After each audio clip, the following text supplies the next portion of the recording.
I You did, Jen. I was mistaken. I thought he was away.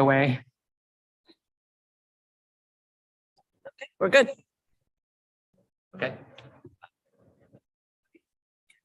Meeting of Trustees. I will call this at 6:10 p.m.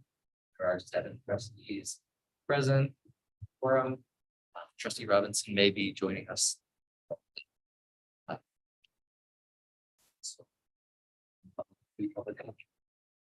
Okay, we received 2 public comments. One is from gentleman Carlos Velasquez. He thanked me for the letter that I sent him on January 31st.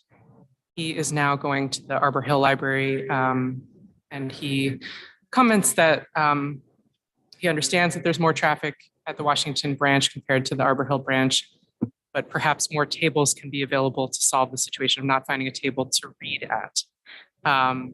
He believed that there was a no eating policy at one time. That was what I had corrected his understanding on.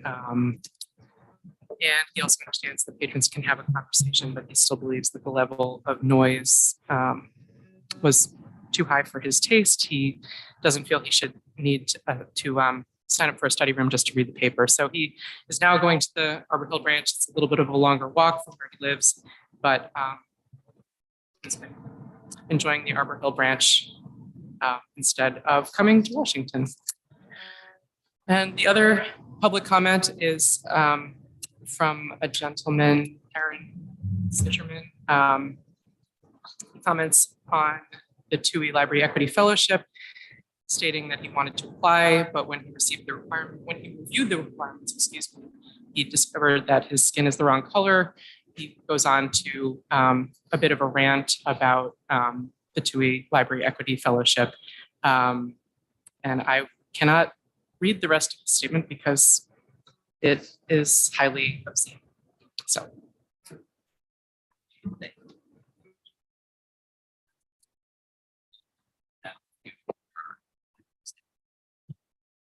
We thought it would be nice to do since months about different aspects of the library's operations, the sides that you'll see every day as trustees.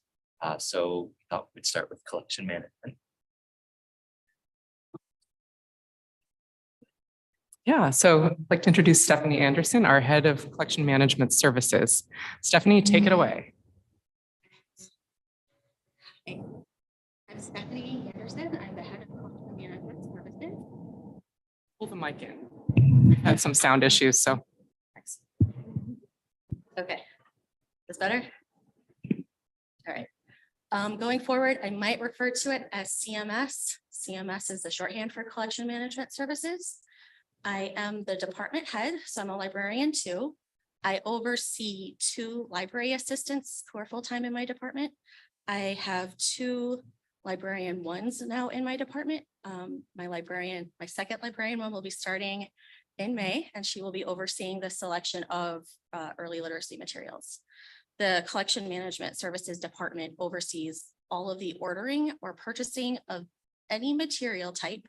So book, DVD, CD, magazine, newspaper, local history materials that patrons can check out and borrow. So we do the purchasing and we also do the processing. So the barcodes, so patrons can find it. And then we do the cataloging in the ILS Sierra so that patrons can look it up. And oftentimes we also do a lot of the editing of the bibliographic record, which makes that item findable within the catalog. And all of that was centralized in mid-2019, where the selection happens within CMS. I do have a selector outside of CMS who still orders graphic novels, but for the most part, it's all within the department. So yes, and we also partner regularly. You'll see it in the board notes. We meet regularly, quarterly with branch managers to discuss the collections and trends within each individual branch within all the service areas. So what we're going to look at is, there we go. switch? Yes, okay. So physical holdings is what we talk about when we look at our books, DVDs, magazines, all that good stuff. And this is just sort of an indication of everything that is in our buildings. So in 2019, 309,228 items. To now, to 2023, we have 115,000 items. And again, the physical holdings are going to be your CDs, your DVDs, your audiobooks, your newspapers, your magazines, your wonder books, your playaways, anything that a patron can check out and take home. I'm not including the laptops or things that are used in the building. There was an increase in some purchasing in 2022 or 2022 because we were reopened again. But also in 2022 till now, the branches have been doing a wonderful job of weeding their collections. And weeding is when staff in the branches look at the overall use of an item. So that life cycle of a book. So if a book isn't circulating or it's in really gross condition, or it's nasty and torn, or the information within that material is completely out of date, a librarian will deacquisition it, will take it out of the collection. And then we either give it to the book sale to sell, or Better World Books will sell for us. And then the library gets that money back from the used book sales. For example, the Bach branch, it has the least amount of shelf space in the system, but does the most circulation out of most branches. It has very high use. So there's not a book in that building that has not circulated in 2 years. Just don't have the space. And it's this patron usage that determines whether or not a material is going to be in a building or not. Washington Avenue has a lot of space. So there are a lot of books in this building that maybe haven't circulated in 7 years because librarians felt they wanted to hang on to it because it might be the only copy Upper Hudson wanted. And so that's why you see that sort of dip in holdings from 2022 to now, is that staffing has finally enabled branches to really take a look at the collection and the status of their collections. And then this is going to be compared to all holdings. So now we're talking about physical and digital. And digital, you've got Libby, which was Overdrive. I'm getting used to calling it Libby now too. And in 2020, for those of you who are on the board at that time, will remember APL purchased Hoopla with the rest of Upper Hudson. So you'll see that huge spike in digital content in 2022 because of that Hoopla addition. But what I'm really, really intrigued by is the increase in use from Libby from 2019 to now in the holdings, essentially, where we've been purchasing more items. And so that collection has really grown. So in 2019, when we look at our physical compared our e-content circulation, that little purple line, that is just Libby. So that 7,000 item in January is at that time in that month, there were only 7,226 checkouts in Libby in January 2019, compared to that very large green number, which is our books or our DVDs or our CDs, our physical collection. So this is really how our patrons are using our physical and digital collections 2019. So jump to post-pandemic. I love this first number, 10,000 Libby checkouts. So Libby and Hoopla are really impacting our patrons' access to e-content. You will see the drop in the physical circulations, but that's something we were aware of with the pandemic. That physical circulation has kind of bumped down. We got that nice spike in July and August with summer reading. So it is coming back up. It's slowly growing. But what makes me the most excited is when we look at just the first 3 months of 2023, we have the highest circulation in e-content the first 3 months of this year than we've had previously. So we are increasing user access because we have slowly increased some of our spending, but also patron awareness for Overdrive and Hoopla has increased. We've seen more users access individual items going out. So more users are borrowing, which is fantastic. Circulation is still not right, With physical books, circulation is still not quite at pre-pandemic levels, but it is better than in 2022. So it is slowly ebbing up, which is also possible. I think a very good thing. I just skipped through all my notes. So this is just a deep dive into what Libby looks like every single month. The active patrons, that's individual card holders going in. So individually, 2022 to 2023, we're steadily seeing increases from January of last year to January of this year of increasing users every single month. The trend goes up, and then circulation has remained steady just on Libby. So yeah, the number that I really, really love is when we look at the first 3 months of 2023, 2,578 individuals have used Libby. And that is almost like we're 1,000 away from the total number of patrons that use Libby in 2022. Sorry, I'm a little nervous. So this is just an overall look at some of the data that I sort of pull out from these reports between 2019 pre-pandemic and 2023 now. So our titles have increased. Digital magazines, that also increased due to where we were purchasing magazines during the pandemic. We have also shifted funds into Libby over the last 4 years. And then we have seen a growing number of use from our patrons, as well as the number of items marked, which is great. And Hoopla search, similar kinds of trends. It's steady but growing every month with individual active users. And the way Hoopla works, it's sort of an on-demand model. We don't purchase Hoopla. That's why it's like, it looks like it's a million titles. Hoopla is a la carte. Patrons get 10 circs a month. And there's a cap on the price of the item that circs. But then APL will receive a bill for 3 months at a time from Upper Hudson based on what patrons have borrowed. And so steadily, patrons are increasing the usage.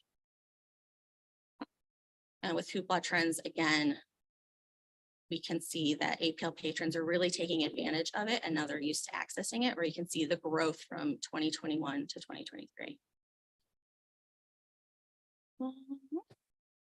So yeah, the newest thing on our Libby front, Upper Hudson oversees Overdrive. The Central Library Aid pays for the platform itself. There are selectors Upper Hudson wide who purchase for Overdrive content. I'm a selector for Overdrive content. I also purchase using some of that Central Library Aid money for the nonfiction materials and holds. And what Upper Hudson has done this year is we have added Southern Adirondack Library System, and I want to say the newest one is Mohawk Valley Library System to reciprocal lending. And reciprocal lending is going to give Upper Hudson patrons, who all the patrons, access to titles in these 3 other systems. Maybe if they're waiting for a title within the Upper Hudson account, they can go to one of these other systems and borrow a title that's readily available. They can't place holds, but at least they'll be able to meet that need if they really need a book or an audiobook for the weekend. So what we noticed when we got a breakdown from our Overdrive representative, our Libby collection is more diverse and has more unique titles than these 3 other systems. So our patrons already have a wide range of materials to choose from. This is going to just help them get access to other titles if they happen to be waiting for an Upper Hudson title, which is a fantastic way to improve access for our patrons. So with e-content moving forward, I meet quarterly with the director and with Adam Stump, and we go for the budget officer, and we go over our digital spending as well as our physical spending, and we quarterly assess the budgets and where we're at. The director has approved shifting funds once already this fiscal year from the physical collection to the digital collection to help meet demand. Because as patron use increases, so do the holds. So that wait time when you go into Libby and you gotta wait. So we have to purchase more copies sometimes to help meet that demand. So we do look at small incremental shifts throughout the year. But what this helps with is purchasing those additional copies to meet demand. We also prepare for any increases in quarterly hoopla spending. And also to accommodate increases in the pricing models. I have no control over that. James Patterson has incrementally gotten more expensive. And that's just something that's going to happen with the digital industry. The costs, like everything else, will go up a little bit. We are doing more concurrent formats, which is you get a metered access, but it's to 100 users at a time, which we did with the most recent Stephen King title, because you wanted to make sure as many people could get it and not really have to have that extended wait period, and then it benefits everybody. So we just continue to increase investment in the digital content, and that is hopeful. You know, that's what we're doing to prepare for a better patron experience overall. And that's it. Okay, thank you. Thank you very much. Does anybody have questions? Yep.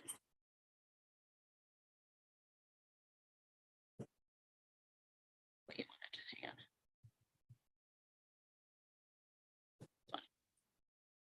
Is there a policy? No. Yeah, we have full access to specific types of their materials. So as long as those patrons, as long as their patron doesn't have a hold, our patron can log in and get it because they've already purchased it. And so that's a great service that Overdrive helps to facilitate. Meaning now? No. Yes, it's very comparable to Sora, which is Overdrive's school catalog. We're also in a lending with Sora and Capital Region BOCES. So high schools like Albany City School District students can log in and access Sora titles as well as Overdrive titles at no additional cost to us or them. Overdrive just does something magical on the back end to let those patrons share those resources. Is that open to?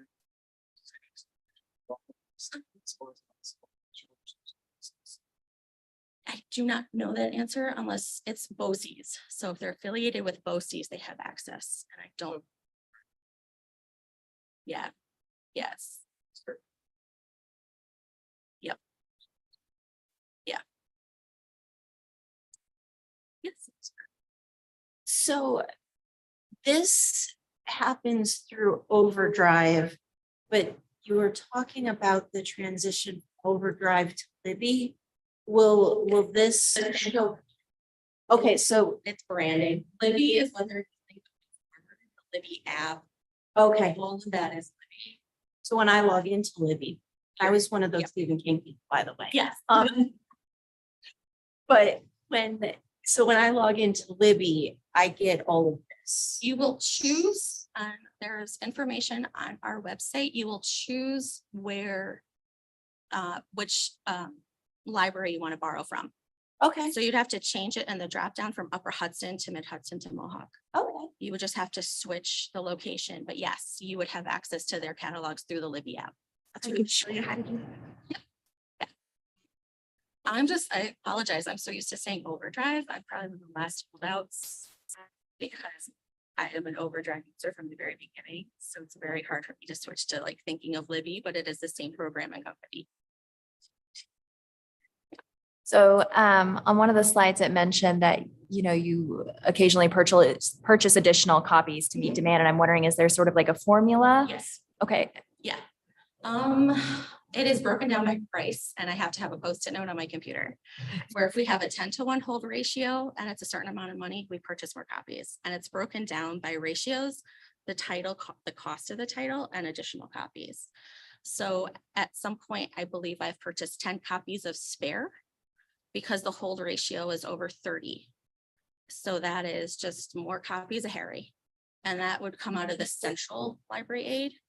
And also the electronic rebuy account, which is where everyone from the consortium contributes to it.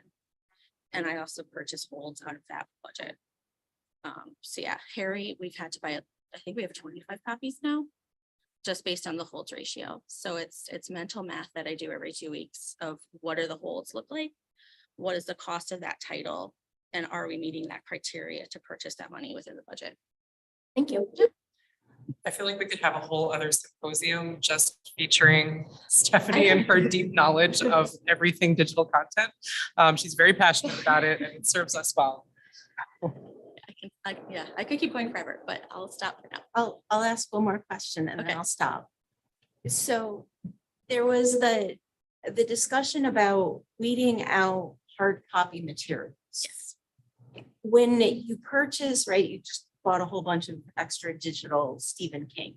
When theoretically, years from now, the demand for fairy tale goes down, do the digital copies still exist in cyberspace?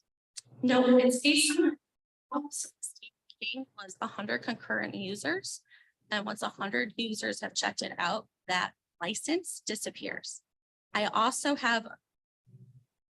I'll buy it in 3 or 4 different licensing formats. Most audiobooks, I always purchase 1 copy, 1 user. That license is ours. So Overdrive will run weeding reports. And if an item hasn't been used, we do weed digital items as long as they've met the parameters that Upper Hudson has told them. Metered access, those licenses do expire. So once it's hit 52 checkouts or it's hit 24 months, then we would have to repurchase a license if there are still holes. So there's a constant balance of trying to make sure you have a decent selection, but you're also meeting hole demand because the license does expire. And that's something the publishing industry controls. And we just have to go with it. Thank you. This is really interesting to learn about. It's fun. Thank you, everybody. I appreciate it. Thank you so much.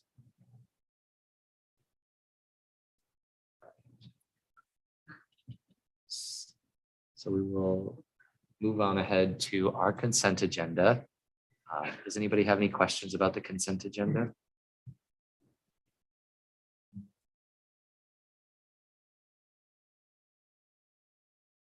There are no questions. I'll take a motion. I'll make a motion to approve consent agenda. Second, I'll second. is there any further discussion? All in favor of approving the consent? Motion carries unanimous. We have Lynette on now, so we need her voice vote. Trustee Rob, you speak up. Oh, Yeah, can you hear me? yes, we can. Thank you. Okay. Mhm. Okay, motion carries unanimous. Where I'll turn it over to Sean.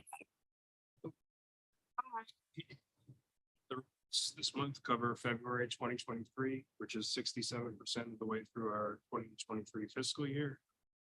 Support and revenue were 69% of the modified budget. This is in line with last fiscal year at this point. Expenditures were 63% of the modified budget. Payroll related costs continue to be the main reason for total expenditures trending under budget. Okay, thank you, Sean. So in February, our national grid bills just over $18,000 compared to just over 24,000 in January and almost 27,000 in February of last year. And payroll costs continue to trend under budget in February due primarily to ongoing vacancies, which included the HR director position, technology support specialist, and numerous other civil service positions. If anyone has any questions on any of the reports, be happy to address those. Thank you. So I have a question. So it looks like we're two-thirds of the way through the year and support our revenue is still outpacing expenditures. Do we expect that to hold up or are there going to be more expenses? There will be more. Part of the reason expenditures right now is partially because the pilot payment is reflected in full rather than just through February. change the bottom significantly. We're also outperforming in sales and interest. Those lines are continuing to go well over budget. Expense wise, we are expecting expenses up here. And the other areas are pretty steady. These costs, CMS costs. There are some administrative costs that you may end up under budget, but I think by the end of the year, we should be pretty close to what we expected. Questions?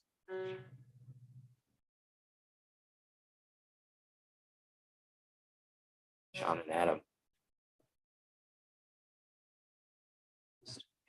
Our committee reports. Trustees reporting out. Anyone with any share?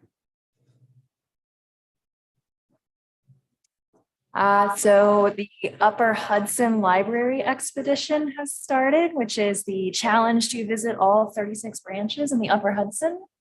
So I started my expedition and I am hopefully on track to hit all 36 by the time the challenge ends in July. So I've had some really fun interactions with, I checked 3 off. So I visited Guilderland's Library, Voorheesville, and North Greenbush. So it's fun to kind of venture out there, and like there's a lot of great information that the Upper Hudson system has provided online. They give you route recommendations, food recommendations, and so I've been enjoying that.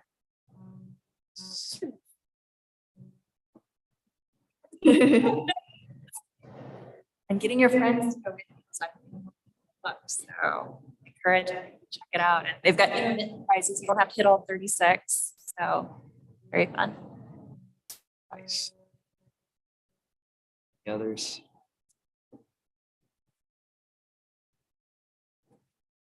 Right. So with that, we'll talk about our executive committee report. The executive committee met on March 28th, and we had a productive meeting. We had 3 things on our agenda, and one of them, actually 2 of them, are on our agenda later today.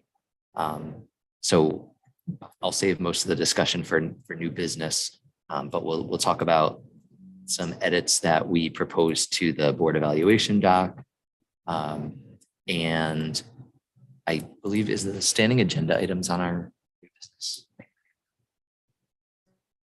Okay, no. So only one thing is on our agenda today, and that's the board evaluation. The other 2 things that we talked about were some ground rules that came out of our training with Upper Hudson in February. We are gonna, we had a time constraint at our executive committee meeting, so we're gonna meet again soon and continue that discussion and come up with some proposed ground rules that we'll then bring to the board at a future monthly meeting. And then we reviewed our standing agenda items, which is a list of recurring agenda items for our monthly meetings that kind of come back every year. And this document will help us remember when they come up so we can plan for them and be on time, and also inform board members and future board members about, you know, the institutional knowledge about when we do these things. So we had a productive meeting, and we will hopefully meet again before our May meeting, and we'll have further updates at that time. Next up is our personnel committee report.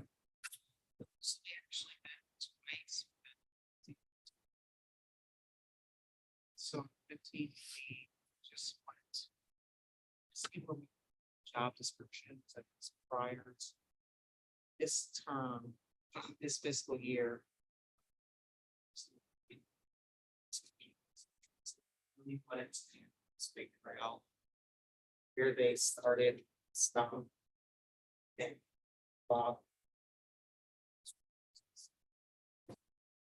update them if needed. Office of services providing civil service. We're thinking that it may be useful. Important, but like a high level. And specifically tailored to us. Other thing. Talked about was. Evaluation. Whether we the same. Time period, executive. And then we had also reviewed a letter. A unemployed. We met. For. 29th, we actually have in where we were for job descriptions. Once we updated spreadsheet, out of all of those, there's about 7 or 8 that we need to look at, but a couple of us take like 2 every month. Update it. Talks about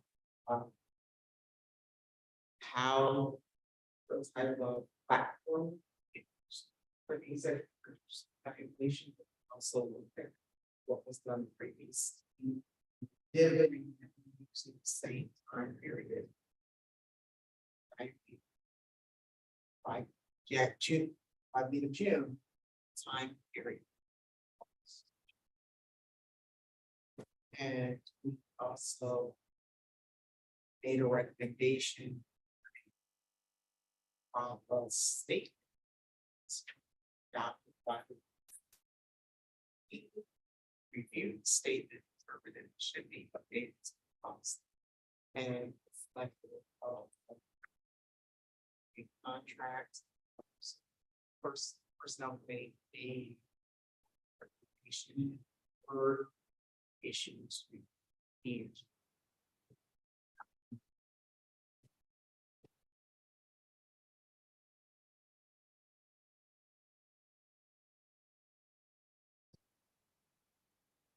Did not read them because they're on $4. Thinking it. So, you're free.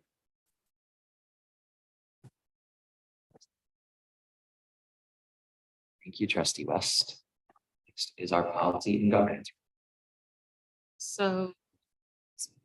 Just a little bit. We met on the 4th. 2 of our last meetings ended up being canceled because of, board meetings. So we just really went through our updates and made sure we were all on the same page for our committee.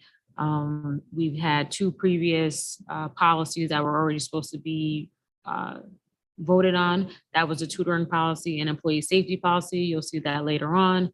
So those are still up for recommendation to be adopted by the board. We also went through personnel's recommendation, the management confidential agreement.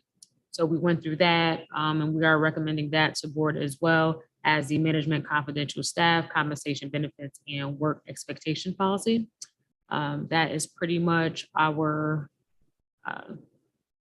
brief because we'll go through the policies later. So. Any questions? Right, thank you. Was there an upper Hudson?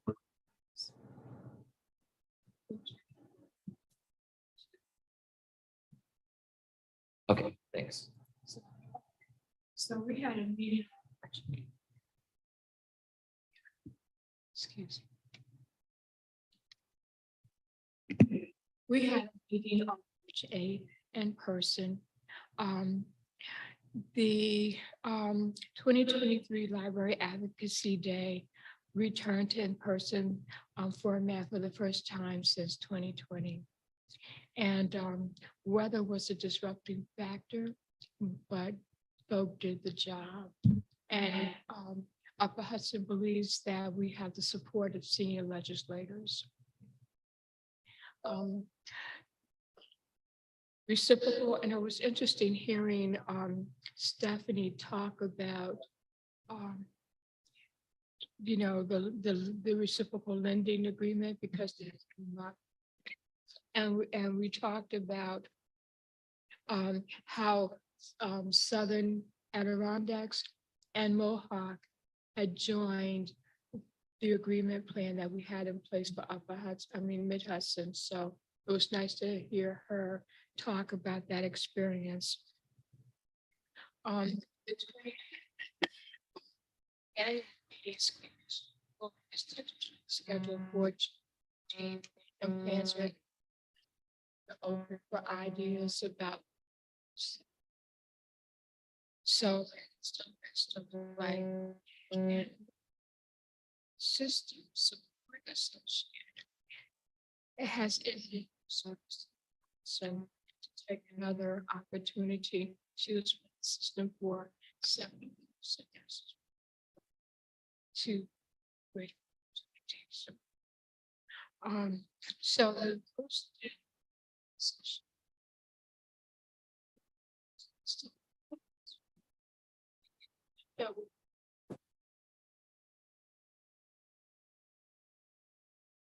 finance moved and adopted moved and adopted and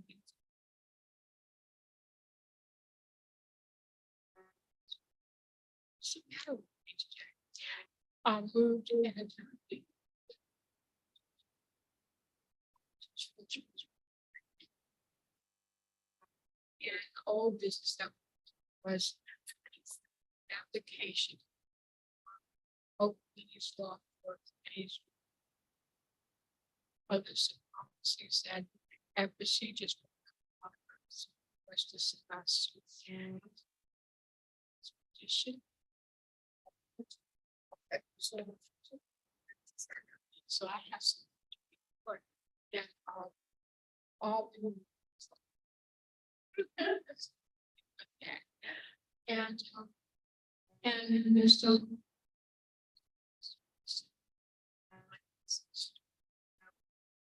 That's Thank you, Trustee West. Are there any questions? In Trustee Way, sorry.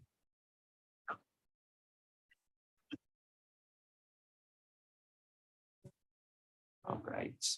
So next, we'll move on to our director's report. Did you want to talk about upcoming committee meetings? Oh, yes. Does anyone have any committee meetings coming up this month that they want to let us know about? I don't think. Yeah, between now and May. May 2nd. Okay, awesome. And we'll try to schedule an executive committee meeting as well. That's it. Thanks. Okay, so I want to just start with talking about outreach, because when spring arrives, it seems like we're all turning to summer reading, planning, but also a lot of outreach activities. So I want to call out some of the organizations that we've partnered with recently. The Radix Center to raise awareness about composting in the city of Albany.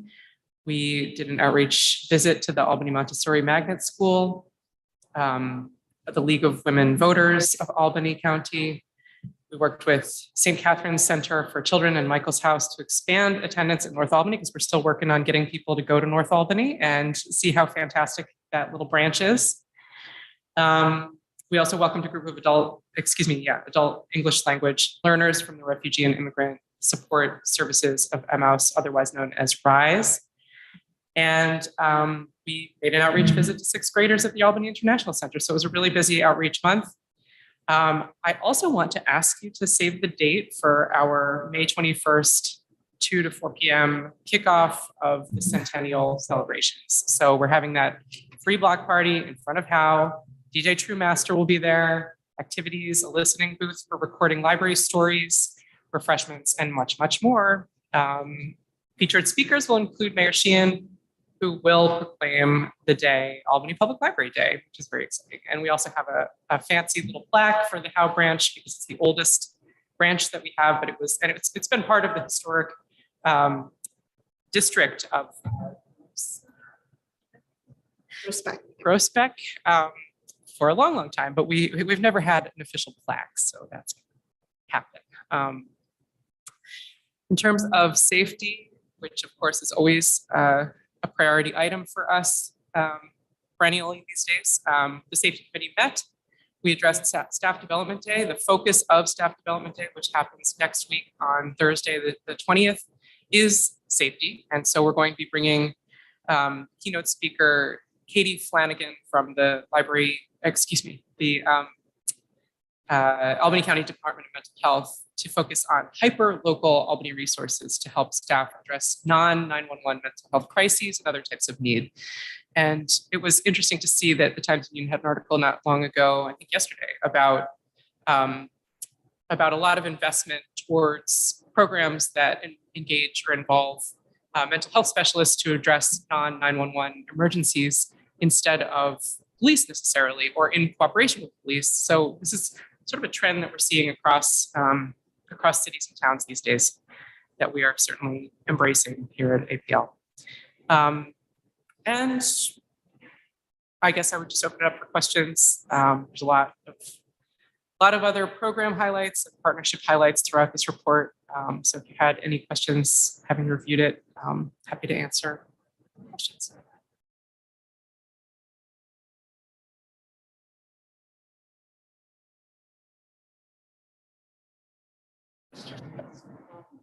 So when do you anticipate getting a response on the offer to the HR director? I have a sad story to tell. The story is that we had an accepted offer, and that person emailed me this morning to say that she accepted a counter offer that was higher from her current place of employment. So when she delivered her notice, they offered her more and she accepted it. So we are back to perhaps not square one, but close to it. And I'm very sorry to say that, especially for Melanie, because she's been taking up the lion's share of HR duties in the absence of an HR director. Was there? There were two other finalists, I should say, people who made it to the second round. Is it? Position or is the committee interested in either of those candidates? Yes, and we will be discussing that tomorrow. Thank you.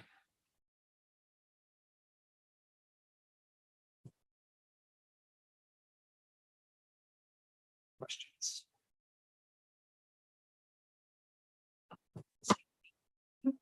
See that you lost, it's the loss of, library privileges, so, is that, or was it? Obviously, it was significant for them to lose library privileges, but I see that it's also 41 incidents. 41 incidents, some, they vary in terms of the seriousness of the incident. I mean, it's everything from, we made a 911 call on someone's behalf to incidents of verbal abuse, things of that nature. The loss of library privileges, there were 4. I would have to go back and look at the letters to see the time period. They vary from 3 months to a year, depending on the severity of the incident and how many times an incident has happened with an individual type of incident. Melanie. Looking at them really quick, I believe one was 1 year, 2 were 3 months, and 1 was 6 months.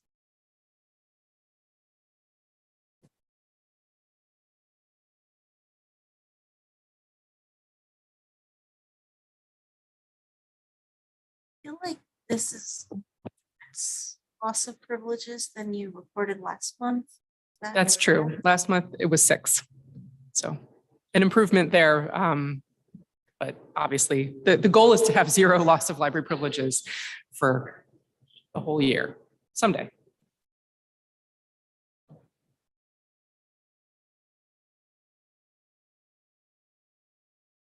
Welcome. Thank you. All right, so we will move on to new business now. And first up is our review of the quarterly board meeting evaluation document. Pardon me. So what you see here is track changes document with the track changes reflecting what the executive committee discussed. I can briefly flag the substantive changes, but The rest of the executive committee to jump in as well. So one thing we did was we put it all in the same kind of phrasing. So it, instead of saying we, it now says board members all throughout the document. Number 8, we conformed that with the language in our bylaws.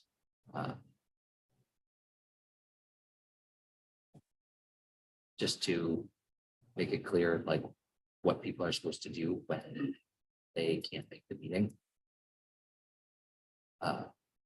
Number 9 used to be began and ended on time, but we broke that out into 2 separate items. And so one will be began on time and the other one did not go too long, because those really are separate issues and both are important. And then number 11, which was, I think, the one that kind of started our interest in reviewing this, we made some changes too. So we phrased it to make sure that everybody has the opportunity to participate, because we thought that kind of captured what this was supposed to be getting at, and we just worded it better to get there. The number 12, kind of similarly, sometimes listening to reports are a good thing. So the old language didn't make a ton of sense to us anymore. So we framed it to just talk about the agenda and make sure we're covering what we need to.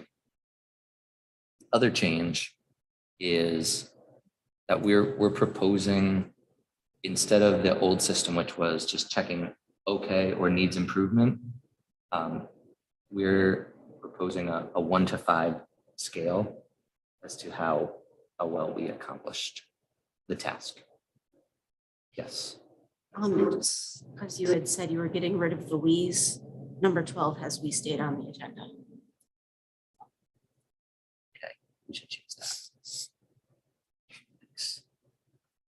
Yes, Trustee West. So it looks like so the rating 1 to 5, the reasons for rating, is that a mandatory field that needs to be completed for each rating? I don't think so. Yeah, I think that just if you have something to say, that's where to say it, but. So maybe we have optional underneath there or something, so we know it's optional. I think also, like, reading through it, like, that seems like a place where you could anonymously, like, call people out, be like, Gage was a really lousy participator. And I mean, hopefully we're all not those people, but I would like it that it not be used as a way to target individual board members.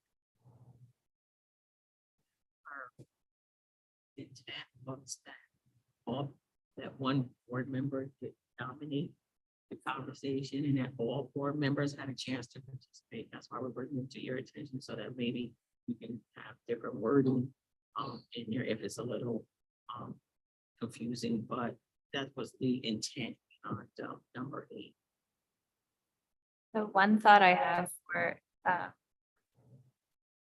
reasons for rating, I think if something gets a 1 score and there's no comment, that's not productive. So I almost wonder if it's like, if you scored it 1 or 2, please provide a rationale or a justification, because otherwise we have no way. And if someone doesn't feel comfortable explaining that rationale, like they wouldn't, this is still the anonymous format to do that, where they might not verbally be confident in doing that in a meeting. So I might make that recommendation. So if you say that, right, then you kind of have to be equal on both sides. You can't say provide a rationale for a poor rating, but then you don't provide a rationale for excellent rating. So what makes something excellent, right? It's kind of subjective. So I think that that my only recommendation is the option there. And I'm gonna be honest and say, for me, because I'm just one person, you're filling out a survey, it's 13 questions. I'll fill that piece in if it's something that's like really, really hitting me. For the most part, I'm not doing that extra piece to say, this is what it is. So I'm still thinking about the questions, but I get it. You're absolutely correct. If there's an extreme on either side of the pendulum, then it should be explained. I just don't know if people will take the time to do so. But that's why I'm saying make it optional, so we're not struggling to put an explanation for every single rating. So I've been doing senior year last college trips in person. And one of the schools that we've visited talked about their like regular course evaluation, like every unit they would evaluate their courses. And so Dorothy's going engineering, just for no background, they would have plus deltas so that it's either something is good or it needs change. And you, in that needs change aspect, you had to provide sort of thoughts of how it can be better. Like, it's not just saying this is no good. It's, I think this can improve how. And I think that that's sort of like where we're, what we're saying with the reasons too, is that we want to make it productive. But I think that's really the role of the executive committee, right? So we're putting this down, and then what happens is they review them.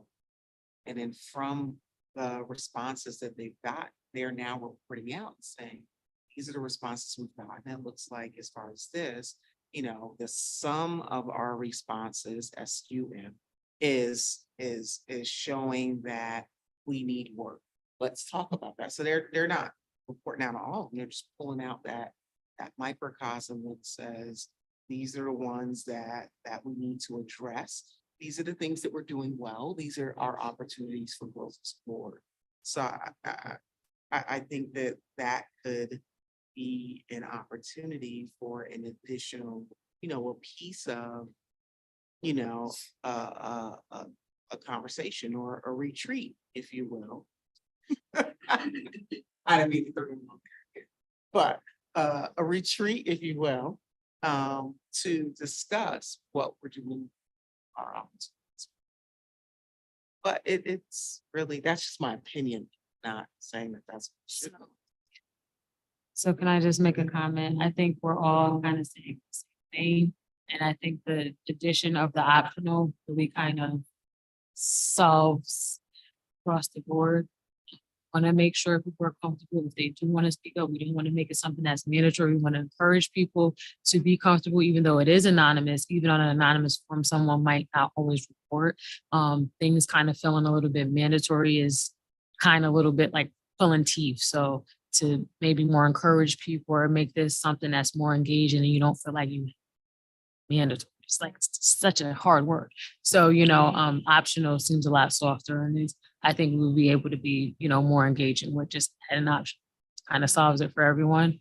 Also, I had another question. For number 4, I just wanted to gauge how you guys felt. Is the board members avoided getting into administrative or management details in discussion? For me, when we were bringing this up, I feel at times, depending on the policy or what topic we're discussing in the board meeting, we might need to get into certain management details to have a better understanding or be better informed so we can make our decision and do our job.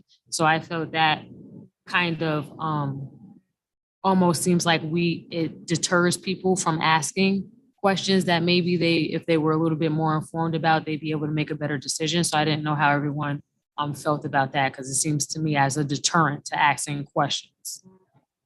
Do you think there's an adjective that could precede administrative? Like, and this is just the first one that came to mind, not my recommendation, but like board members avoided getting into unnecessary administrative or management detail, like something that captures, like, we're getting way too into it, but I agree that there's a lot of times, like, especially with like HR policy things where like those of us that aren't in civil service, like fumbling around for the language. So I wonder if there's just like a qualifying type word that might I get where you're going with unnecessary, but unnecessary can also be subjective. So I definitely hear where you're coming from. Maybe we just find a better word to add in there. Can brainstorm. Yeah, it just works. So not necessarily avoided. But board members getting into administrative management details or redirect.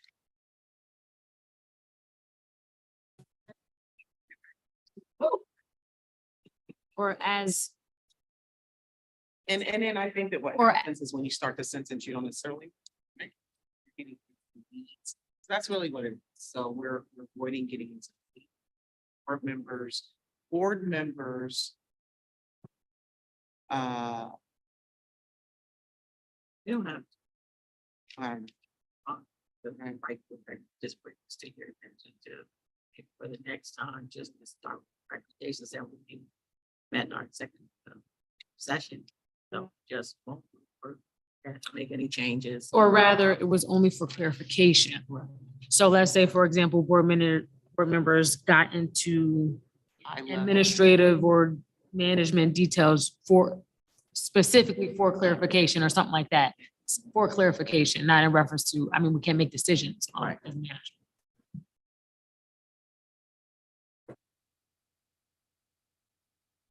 That makes sense. So we at our recommendation to this had that question of spells wonderful. So we could take the suggestions that we just talked about, put to adopt. And then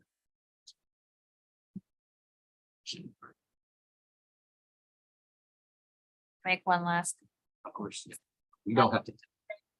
And everything like thinking like. It's great. I know you all worked on it a lot. But the way I read this, again, just one person, but all board members had an opportunity to participate in the discussion. Like everyone is at the table, so you have that opportunity. But I think the question is, do you feel like you're welcome and like that your opinion was going to be valid and that like you were in an environment that encouraged you to speak up, because your opportunity to speak is being on this board. And that's just my reaction is like, yeah, I had an opportunity. I came, I was here, but it's a matter of feeling comfortable doing that. So that would be my one sort of reaction.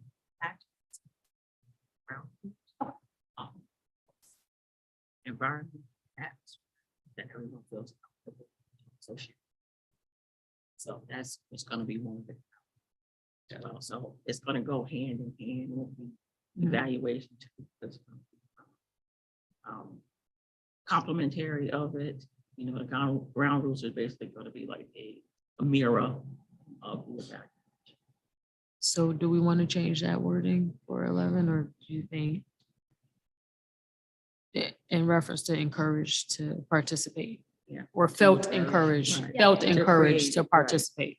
Yeah, I think maybe once we finalize the ground rule, we can make the language. Right, mirror each other, yes. So you're talking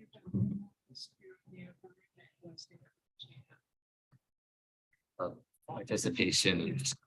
Right. Safe. I would feel again, that word retreat comes up so that we can. So we can have, right, no, we can get to know each other and then again promoting. Our work.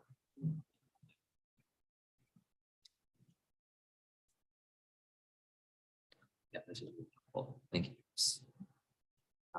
Anything else on this? Before we move on? There is one question on the second page, just to make sure that everyone sees that.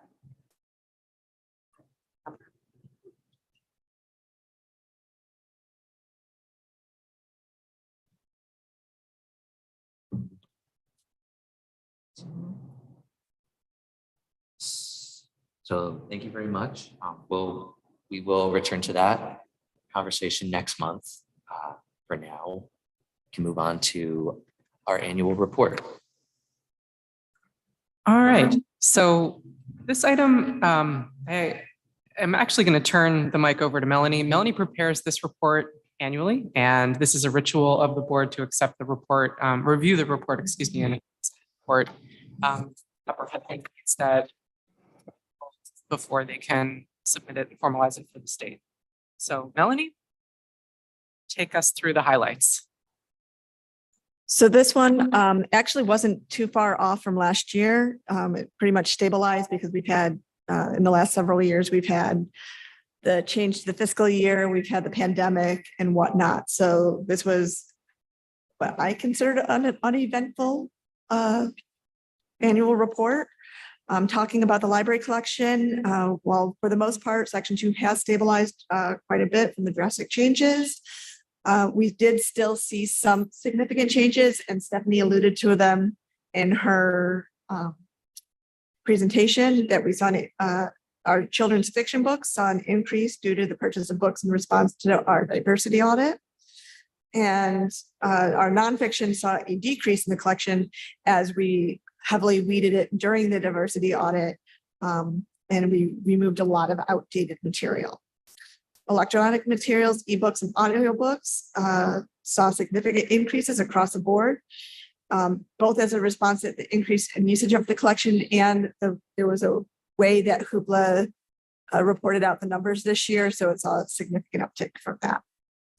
For our libraries, programs, and library programs, policies, and services, and library transactions, our visits, as well as our programming numbers, saw significant increases because we reintroduced a lot of our services from the pandemic.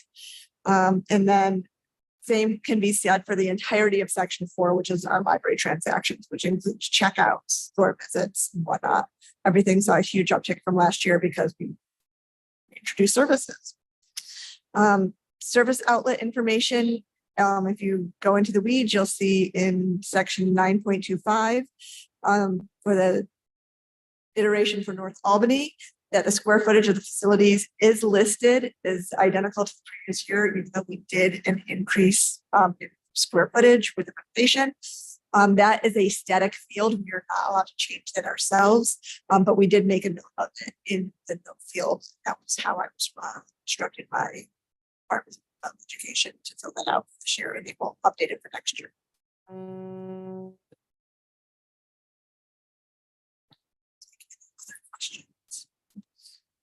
It's a bit daunting. A lot of it, we mentioned whenever we report out the statistics each month on our monthly stat sheet, that the numbers might look a little different than what they appear here. And that is because of the way the report asks for the information. I know right off the bat, we consider children's and youth materials 0 through age 18. The state does not see it that way. They see children's materials as strictly children's materials, and young adult is considered adult materials. So that's why some of the numbers are a little wonky in that respect.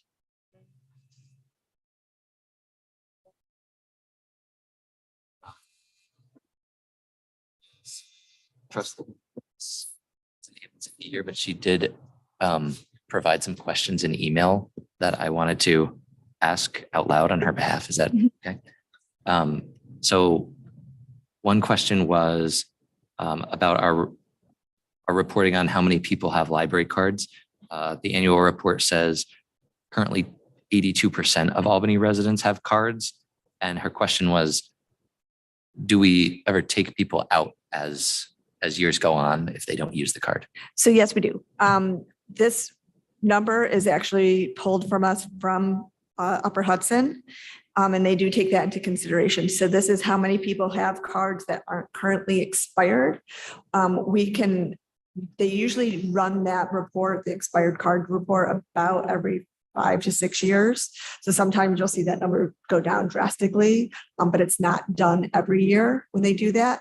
Additionally, what we consider an active card holder, we usually say active card holder is 2 years, but there for the state purposes of the state, it's if you have a card that isn't expired. That's another one of those numbers that gets a little different. Another question she asked is that in question 3.14, it says we do have technology for the visually impaired. But then in 3.15, we check no for all the options that they list. And she wanted to make sure that was accurate. Unfortunately, it is accurate because what they list, they don't list what we have, and there's not enough. We do have a note field that we do state that it is the screen magnifier that is available through our general Microsoft products that we have that available.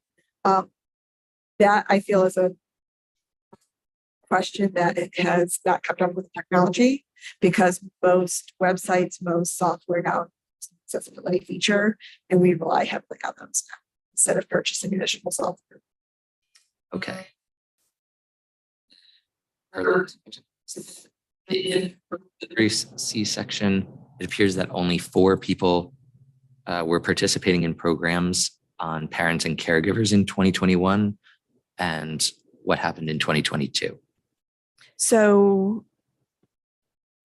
didn't look at what number she was specifically looking at, but I know in prior years, we do one program that is specifically designed as a joint really parental and children event, and that is our baby shower event. And I know last year it wasn't outsourced. We were given the opportunity to do it in cooperation with other organizations, so they sponsored it. So unfortunately, it's not count for our students because it wasn't our program.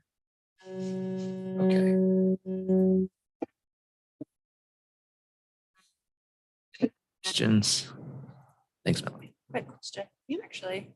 I'm looking at the trustee education section on page 32. Yes. Do some of like the new trust, didn't we do a training in 2022? Because is this where I turned in something late and it didn't get reported? One thing that like twinges me on the report, half the report gets done by the fiscal year and the other half does by the calendar year. You guys got it in the calendar year, but not in the fiscal year, which made sense though, because you guys started at the new fiscal year. That's fine. That gets really wonky. There's the programming section has me reporting half the numbers fiscally and half of them calendar. Yeah, I just saw it was like by December 2022, and I was like, I thought we did something. You did an internal one that wasn't, it's the certified training. So it's the one you did with the core training with Upper Hudson counts. So you've done your diligence for sure. Saw the no, and I was like.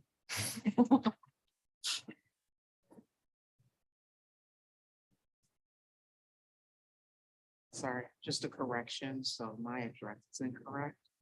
That was the one we had on file.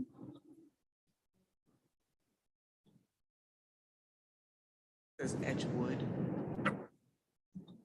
And it's, what is it? Edgecombe. I was like, oh, they both live on the street. Okay. Same number though, correct? I'll have them correct. Thank you.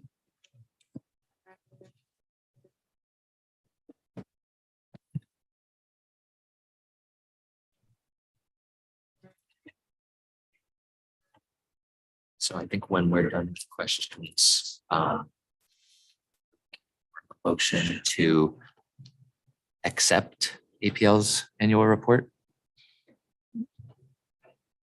Trustee West, I move that we accept the New York State Annual Report with changes, with the corrections.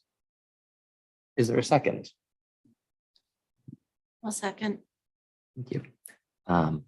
Is there any further discussion? All in favor? Aye. Trustee Robinson? Aye. Thank you. The motion carries unanimously.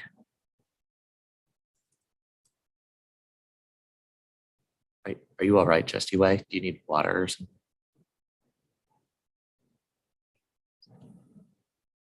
All right. Okay, thanks. Let us know if you need anything. Okay, next on our agenda is 9.3. This is the the management confidential policy, as we will call it going forward. But I don't know who wants to explain.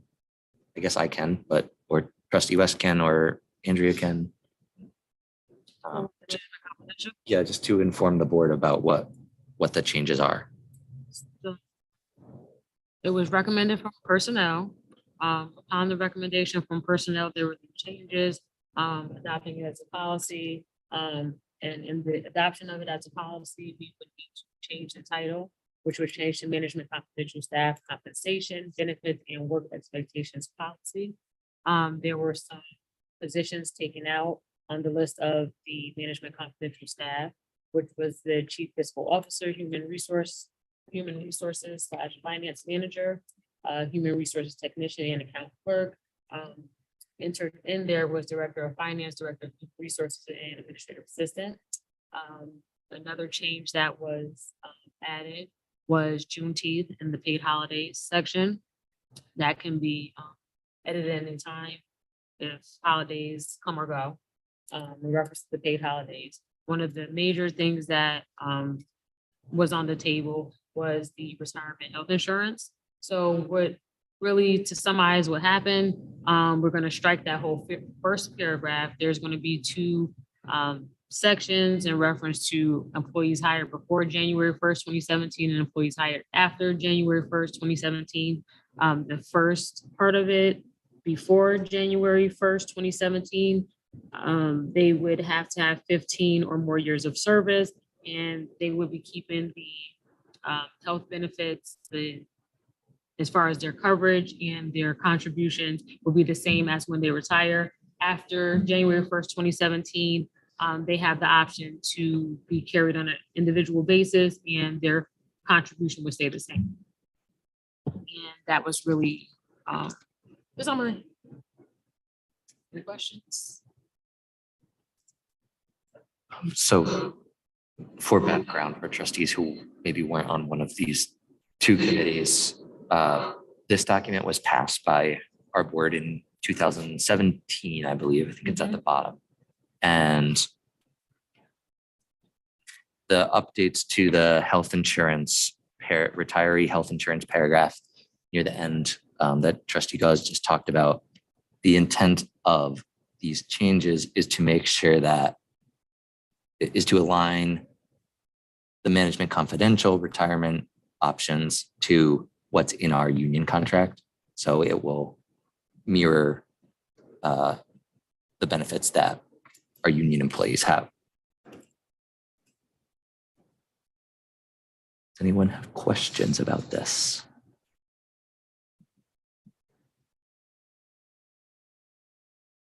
I have a question, actually. In the first paragraph, I don't remember specifically talking about these job titles, and I was wondering, are those supposed to be just changes of the titles and covering the same people, or is that maybe covering some different people? No, there's those positions. So is director of finance as opposed to chief fiscal. Okay. Thanks. Okay.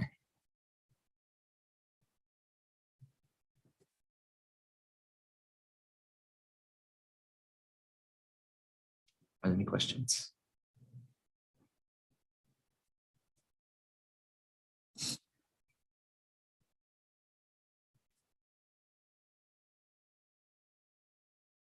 So if there are no questions, we are looking for a motion to approve this policy. I make a motion that we. We'll let Trustee West ask her question, and then we'll make a motion. Okay, I can't hear Trustee West.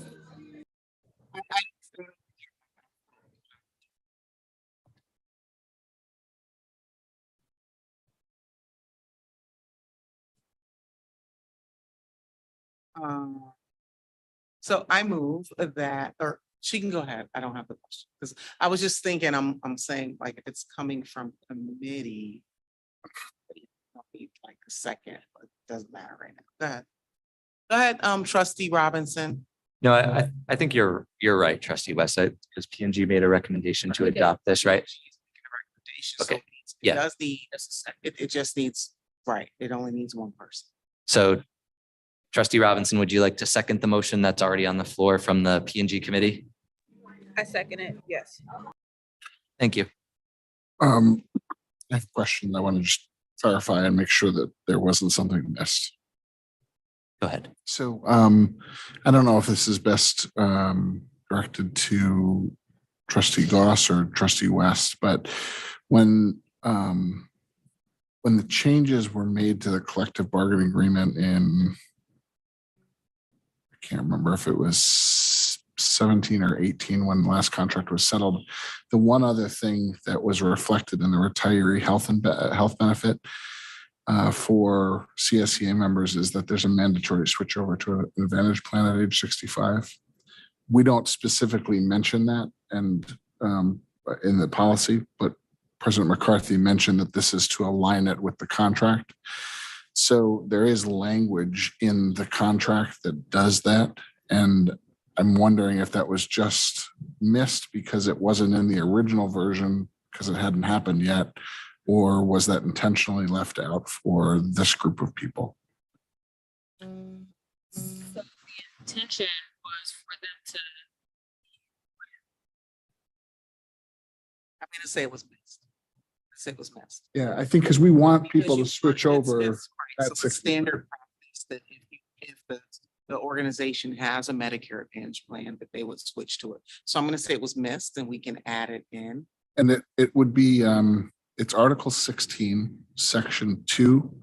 It's the first paragraph before A and B, which are identical to what you have in the policy that you'll want to grab and insert. I'll just read it to you. It says retirees under age 65 will be eligible to enroll in the library's current employee plan, and retirees age 65 and older shall be enrolled in the library's Medicare Advantage or Medicare Advantage plan as follows. And that goes into the same language that you have. I think that's an excellent addition. So that can just be a paragraph on its own that follows the two that. Okay. So I'm wondering, because the intent is for them to, maintain their coverage. So if it's in their plan to switch over at age 65, they would be leaving with the same coverage. It's not. So For management confidential, it's actually a whole different. So it wouldn't be reflected in the plan. It would just, so the language does need to be.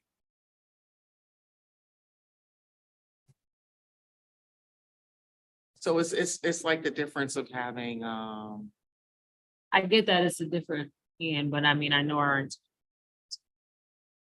switch, just keep it as broad as possible, but it's just the intention is for them to leave. Have at the time of retirement. I get that it's too. but then what happens when? I get what. No, I know. I think you're saying, so when they turn 65. What happens? Are they now out of luck? And they just have to do Medicare coverage to the government? Like if we don't spell it out, that's what happens. If you don't spell it out, the courts are very clear that they're going to continue that fuller benefit despite the fact that they're Medicare eligible. We don't want that. That's much higher cost, and it's not efficient because the Medicare Advantage plan, of course, is to layer over and maintain that similarity while having Medicare be the primary coverage.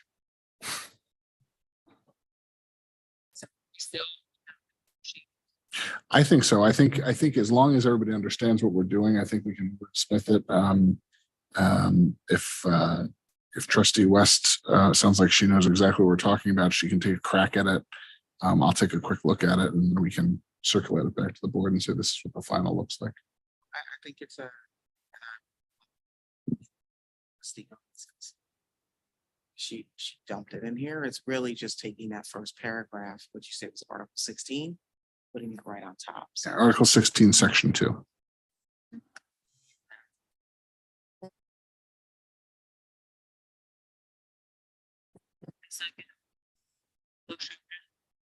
Let's make a new motion, just get ready to change. Just so it's clear what we did here. So we'll, I don't know if there's a procedure, but we'll basically withdraw the motion. That was a recommendation, the committee. And we'll ask someone to make a fresh motion with that change. So I, trustee West, I move that the MC staff compensation benefits and work expectation policy be adopted with the recommended changes from the P&G committee and add the statement regarding Medicare Advantage. All right, trustee West makes a motion, trustee Collins seconds. So,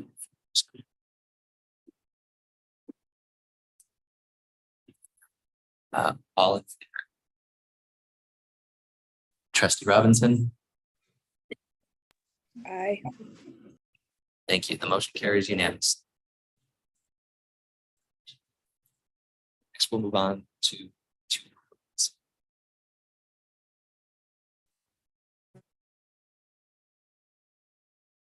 trustee Cos. Tell us about the change. Sure.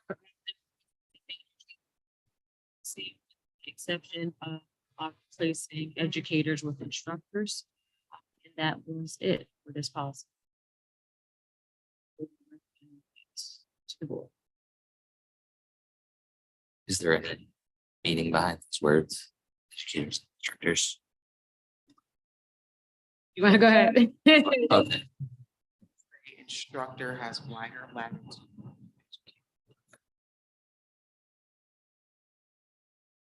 Does anyone have any questions?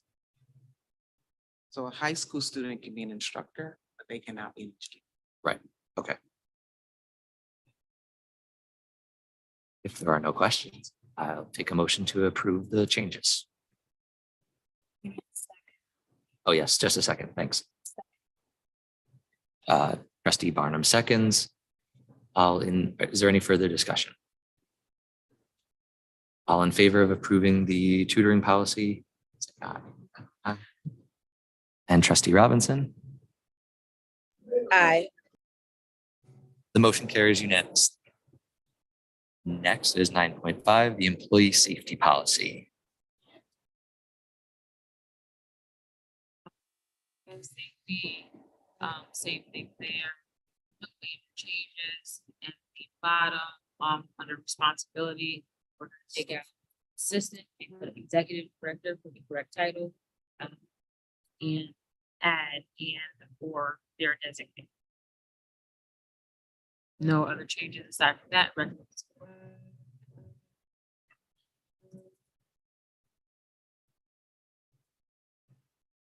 Any questions?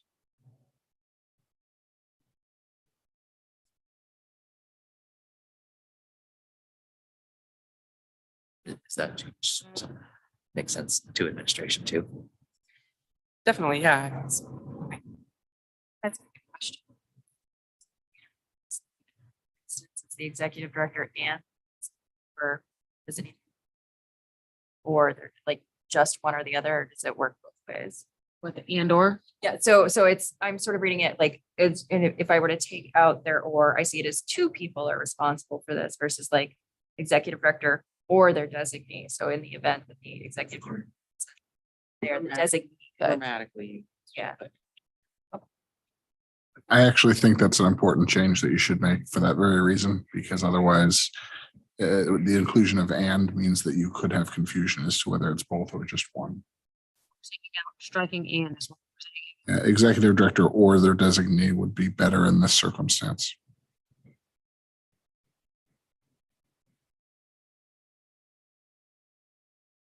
So.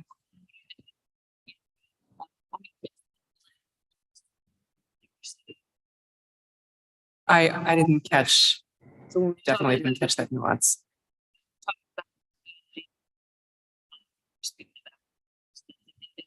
responsible for this. Mhm. And I could be wrong, but I just wanted your input on that. I just completely missed that grammatical nuance of and or.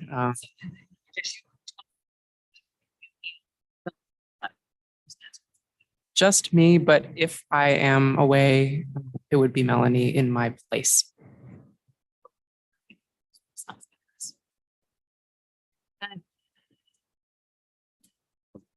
So given that, let's make a fresh motion. All right, make a new motion. I make a motion to adopt the employee safety policy with the changes from the P&G committee of the executive director and or their designate is responsible for the administration of this policy. Do I need to do that again? Okay. Thank you. No, A Let little me take messy. the Yeah. train. It's a little messy. It was a little messy. Thank you, trustee Fire. Tired. Any further discussion? All in favor of adopting this policy? Aye. Motion carries unanimously. Next up is community report. There's a typo at the bottom. And not two. We can fix a typo without. That's just. Yeah. Good catch, thank you. Okay, so the reason I wanted to include the community report is simply because this is the kind of, this is a version of the report that we're taking around to neighborhood associations. And since we'll have trustees joining in, I thought it'd be nice to just share the content. I'm just gonna kind of go through it probably a lot more quickly than I would at a neighborhood association meeting. However, let me do a screen share this. That work? Great.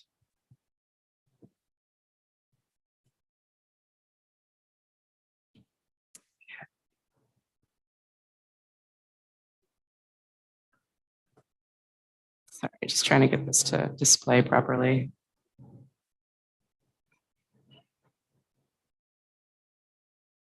Okay. It's just the slide, right? Okay. Thank you. So this happens to be the one that we presented to the South End Neighborhood Association. In terms of 2022 highlights, we always start off with great. Oh, did I skip ahead? Oh, sorry, I skipped a slide. Trying to work with two windows here on my screen. We want to start with our rebound statistics from before the pandemic and how we're doing now, how that compares. So between our, as you've seen, between our physical and digital circ, we've almost totally recovered to those pre-pandemic borrowing levels. Our visitor count is predictably a lot higher than it was in 2021, in 2022. People are a lot more comfortable being in our public spaces again, and our North Albany branch is now open. Our Wi-Fi and computer use is up 106% over last year. I should say that it's up 106% over 2021. So again, we're talking about 2022 statistics. And I also want to mention that our room use is up exponentially over 1,000% from 2021, which stands to reason since we did reopen those study rooms and meeting rooms in the fall of 2022. So moving on from our notable stats.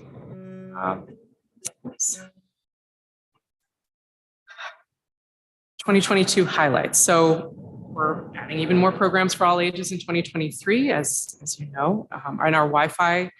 The parks that we have Wi-Fi, that we provide Wi-Fi to in the city of Albany are Swinburne, Washington, and Lincoln. And we have 5 Albany Housing Authority sites online with 10 more coming in the next couple of weeks, I'm told by Lex. So that's exciting news. As you all know, North Albany now features gender neutral bathrooms, a renovated meeting room with a display screen, and 2 new study rooms. And finally, I'm really happy to be here. I started in August of 2022, proud to call downtown Albany home and lead this very exceptional team at APL. Moving on to what's in store for 2023, we always want to share preview. And in this case, we of course have a new strategic plan, and we want to share with the community the highlights of that plan, the 4 major goals of community engagement, workforce, diversity, equity, inclusion, and access, and sustainability. In terms of service adjustments, we are doing sort of a lot of studying of how people are using the library, how people are using it since the pandemic, and looking at ways to adjust and flex our services to benefit the most patrons at the times that they want to be using the libraries. Finally, I'm of course talking about the centennial and how everyone should save the date for the block party at Howe. So actually, when I gave the neighborhood presentation to Sheridan Hollow last night, the one question I had from the group was, when is the party again? After I'd gone through the entire budget presentation. It was great. So I think we're going to have good attendance, weather permitting, at Howe on the 21st. Moving on to what's happening. Well, we always include a slide for the neighborhood association that speaks to the activities and events coming up at the library in that particular, the branch that serves that neighborhood. So in this case, of course, talk about how we're talking to the South End Neighborhood Association. So again, these are just some highlights of programs that are coming up at Howe. And then last but not least, we move on to the budget slide. Actually, second to last, I should say. Talk about the basics, the fact that the increase falls under the tax cap, that we do see rising costs in almost every aspect of our organization, the fact that we did not ask for an increase in 5 out of the last 10 years, so that reduces the library's tax increase overall to about 1% per year. And final slide really just speaks to voting details, where and when to vote, the fact that we are on the same ballot as the school district vote, although we are 2 separate organizations. And of course, we mentioned that there's no trustee election this year, as you all are in midterm. Final slide, I just share my own contact information and how to reach me with any questions about the budget or anything else that's happening at the library. So that's kind of the short and sweet version of the community report. And if you have any questions or suggestions to improve this report, I'm very open to them.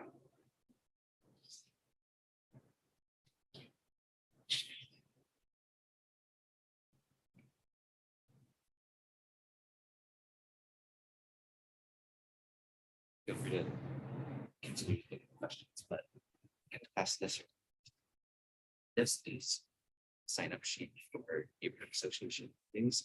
It's also shared digitally, it's up digitally, but I also just wanted to pass around the hard copy. Makes things easier for anyone. Basically, we've done this in the past, and no pressure to say anything if you do attend the meeting. Just going to be there, be supportive. Sometimes a question, help have a trustee help answer a question, or just generally be supportive. There's of course absolutely no pressure to sign up. If you want to send a person, just pass this down the line. I'll mention that Erica is also taking reservations for these events. So if you think that you might be able to join, but you don't want to put your name down tonight, you can always contact Erica. She's constantly updating the spreadsheet, and I appreciate her for it. I'll go into the spreadsheet I already did, and I'll add the Arbor Hill Neighborhood Association meeting for, I guess I'll add it in the May 18th. Oh, 2 days after the budget vote, but I'd still be happy to come. Just one April 20th, but I don't know if that's not on the list. So there's another meeting I still need. Okay, great. Okay.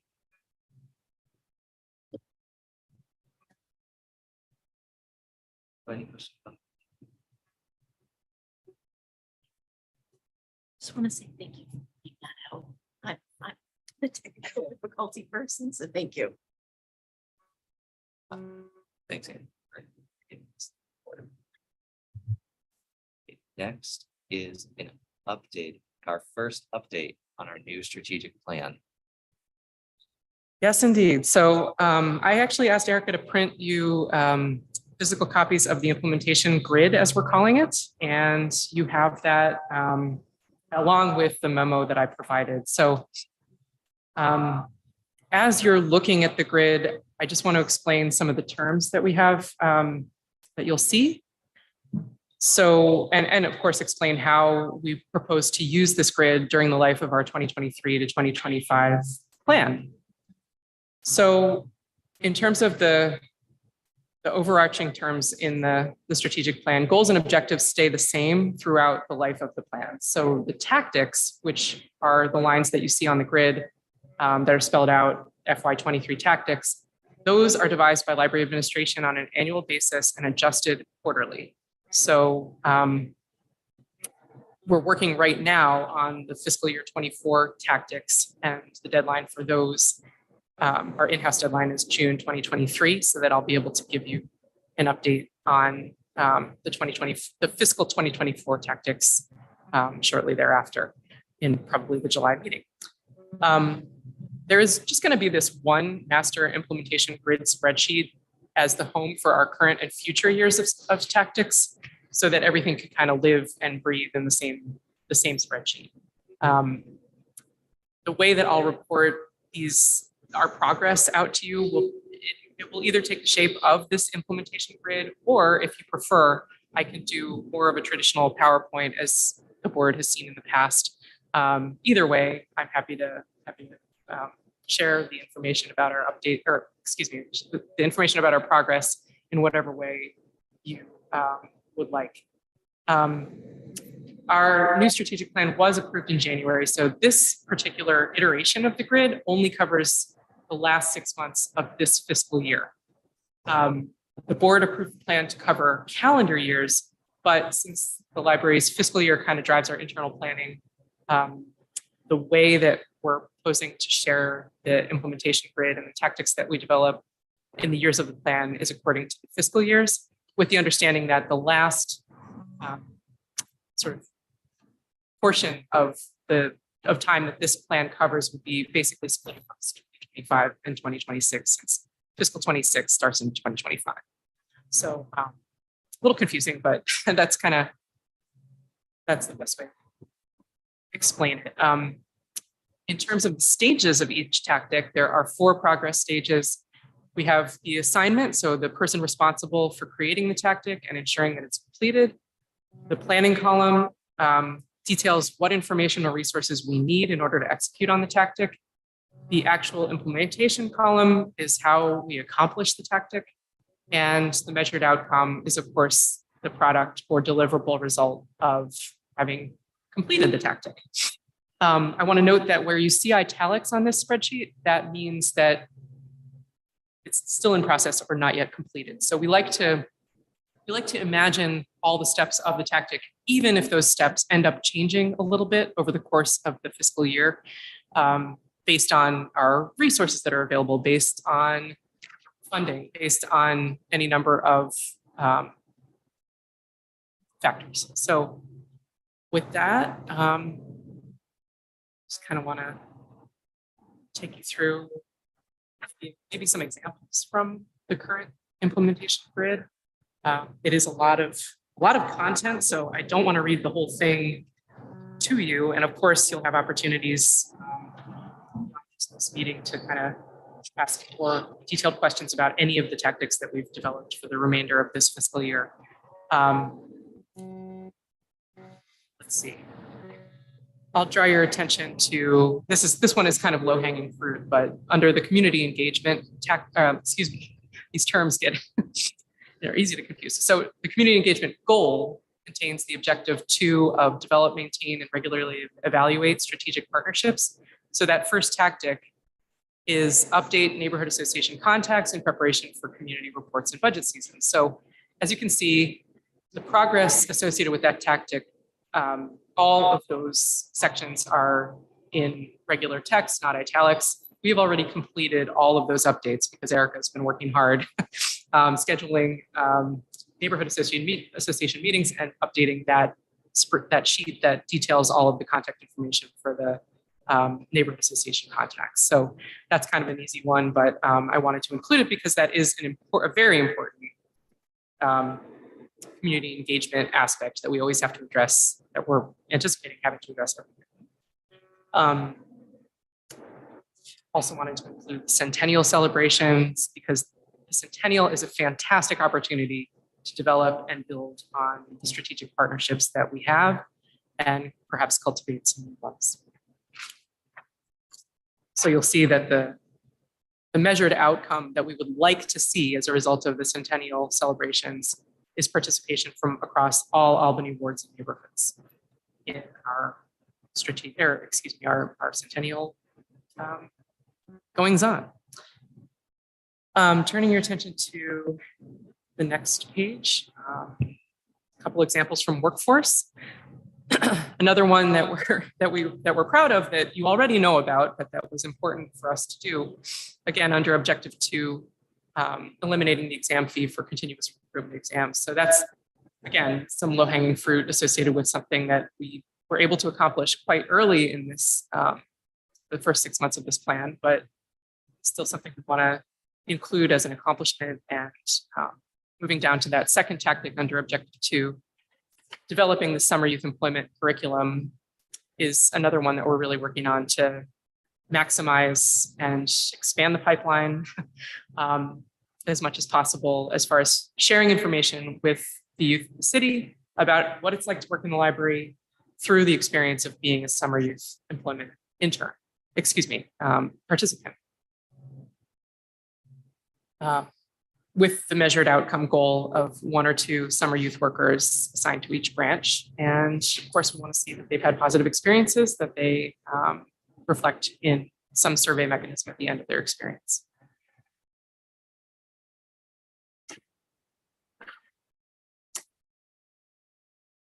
So turning to the diversity, equity, inclusion, and access goal. Just a couple of examples from this section. Objective 1, strengthen recruitment, retention, development, and training practices. The tactic that we have under that objective is work with community organizations to build a pipeline for job opportunities at APL. So the way in which we're doing that is by exploring our existing partnerships to identify new ways to showcase working at the library. The way that we're doing that is by connecting with partners and asking them when the opportunities are coming up. One example that I can share that came up recently is classroom walkthroughs in association with the Red Bookshelf. So as a result of a meeting I had with the Red Bookshelf earlier a couple months ago, I've been invited to do some career walkthroughs in classrooms in Albany schools. So that'll be a great opportunity to share what it's like to work in the library and hopefully encourage kids to ask questions about opportunities at the library, at which point I can tell them about the summer youth program, et cetera. So it's all of these ways that we intentionally engage with community organizations to look for ways to build a pipeline. And finally, just an example from the sustainability section. Let's see, go with the facilities one for something a little different. And look at that first tactic under objective 1, objective 1 being assess and address environmental trends and recommendations for energy efficiency. And of course, the project that leaps to mind is the new LED lighting that we're installing over the course of summer and fall. Might take a little longer, but we hope we will certainly be completing that installation in 2023 calendar year. So as you can see, the measured outcome there that we would love to see, that our finance director would especially love to see, is a reduction in electricity costs. That's also true for, of course,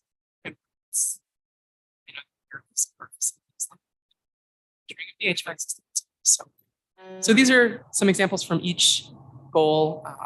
But what do you think of this overall strategy for implementation? Any suggestions, questions? I had a couple of questions. When you were first, and I might have missed it because I was filling out my name on the sheet. But you had mentioned about the tactics being reviewed quarterly. Mhm. If the tactic is being reviewed quarterly, does like, so, just looking on the front page, fiscal year 23 tactic 1, if that changes, do we lose the progress on the tactic that is currently here? Or is there just another tactic that is added? How does that review of them impact the actual document and the progress on it? I think that if we had to like stall progress on a tactic because of some major change, that's something, first of all, that I would report out to the board, and that I would explain, why we're prioritizing another tactic over it, or having to revisit the language of the tactic. We like to see this as an organic document, to some degree. I mean, not, of course, you got to have a plan in order to make progress, but there will be times when we have to make a major adjustment to a tactic or to how we execute on that tactic that would then just, it would bear explaining, it would bear, or it would deserve, treatment in one of those quarterly updates to the board. I'm sorry, did that answer? I think so. And then, yes, and I think like that sort of feeds into my other question. It sounds to like, as you're doing those quarterly reviews, you will be looking at these different stages and sort of filling them in like checklists of, yes, we're, doing the public information officer is, partnering with community programs. And yes, we have scheduled this survey or, sent out the survey, so that that quarterly review, in addition to potentially changing, although I'm feeling like it's not super likely that you would like to replace one tactic with another, but that quarterly review is where the sort of information in this evaluation, the actual like data part of it is coming. Yes, so I think I understand a little bit better what you mean. So the like specific checklist items that would be associated with a portion of the progress on the tactic, right? Like the actual survey that gets put together by the communications department for the community engagement portion of the plan. That would be like a checklist item that project manager would have. It wouldn't necessarily show up on this grid, but it would be part of the underpinnings for getting that tactic done. So like, is that, we as a board think about that, is that getting reported back to us as well? yes, there will be especially in the case of the community engagement survey that we do every year, that would be an important thing to showcase and that probably wouldn't wait for one of the quarterly reports necessarily. It would just be delivered to the board when the survey is complete and we have the data to share. So yeah, that's an example of when we would share progress on a strategic plan, because of course everything we do is part of upholding and furthering our strategic plan. So every single month you're going to hear progress on various parts of the strategic plan that are out of sync with the quarterly reports. The quarterly reports will focus on perhaps more high level accomplishments and where we still have to go. Thank you.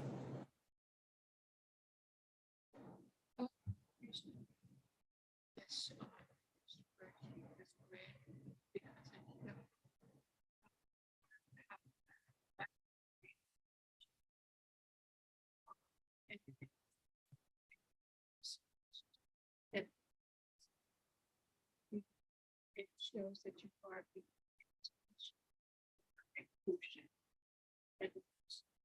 it shows the extension.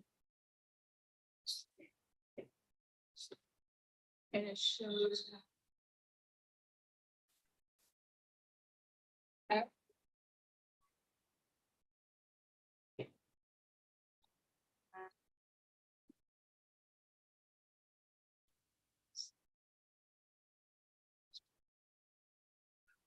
I'm glad.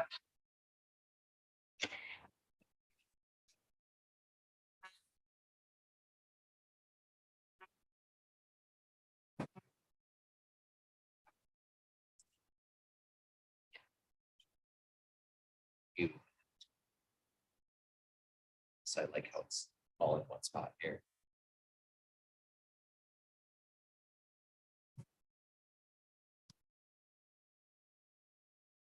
Any questions?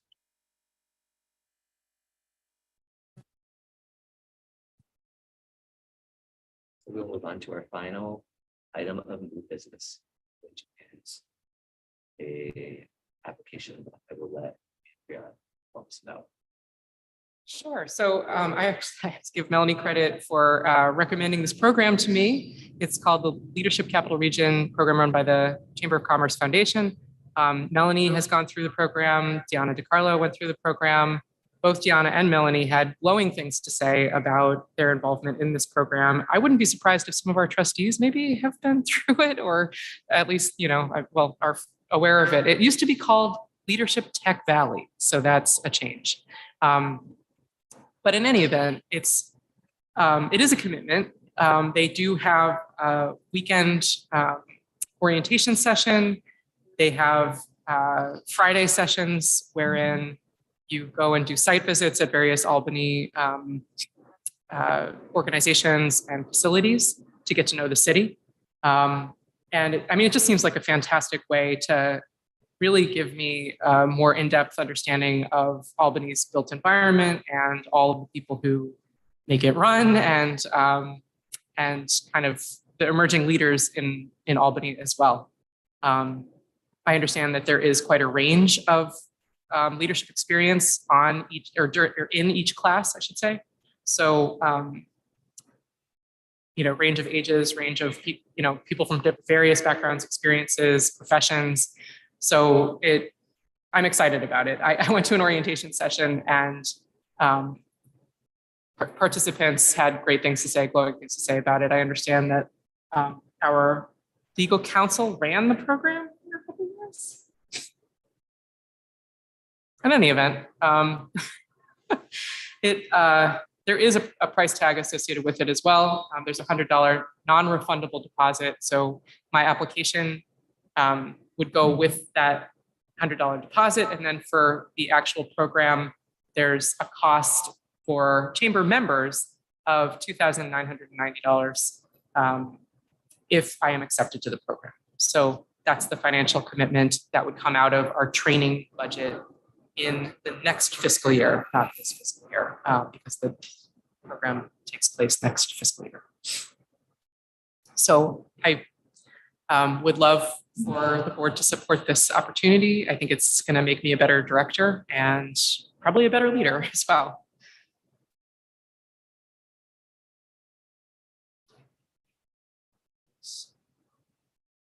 I just want to know what budget this would count. This would count under the training budget line. Yes. Can I ask, since I'm not looking at it right now, maybe it's what's the amount, sorry, trustee West, what's the amount allocated to the training line, and how much is left the rest of the fiscal? Well, this particular cost would fall in the next fiscal year, but the total allocation for training, I believe, is 8,000. Is that accurate, Director of Finance?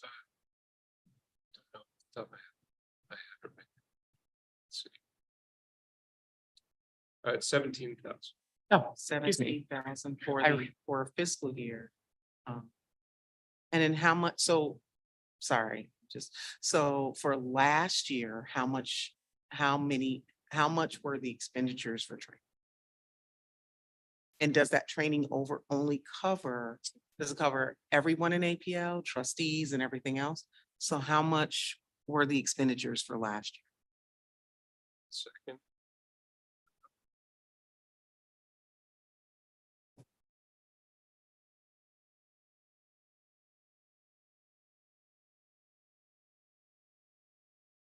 Fiscal 22 ended at just over 14,000.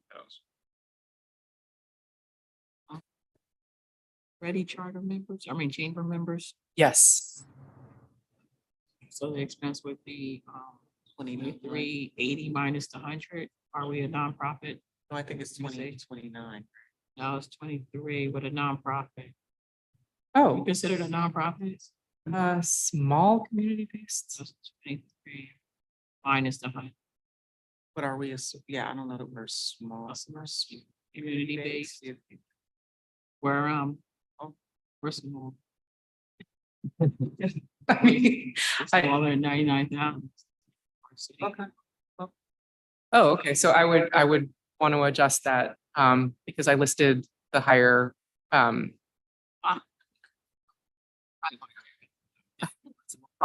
well, it looks like Melanie is confirming that we have participated as a small organization in the past. So I guess we get in under that description and I would update that number. So the amount that you would be considering for this program is actually 2380.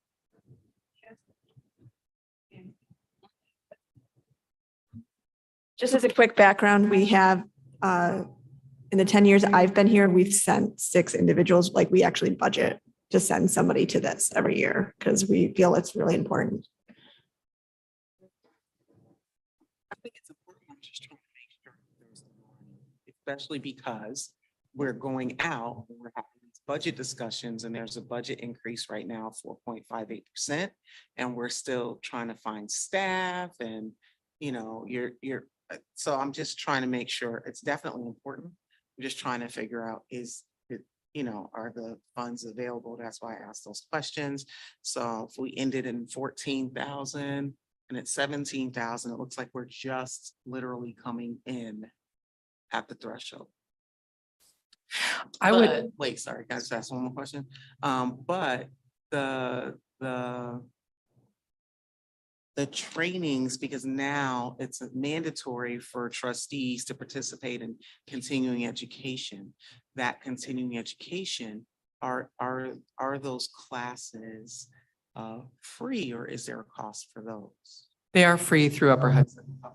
So if a trustee finds something that's not on our own, not through Upper Hudson, are we able to use the budget for that? Pending board approval, I would imagine so, yeah.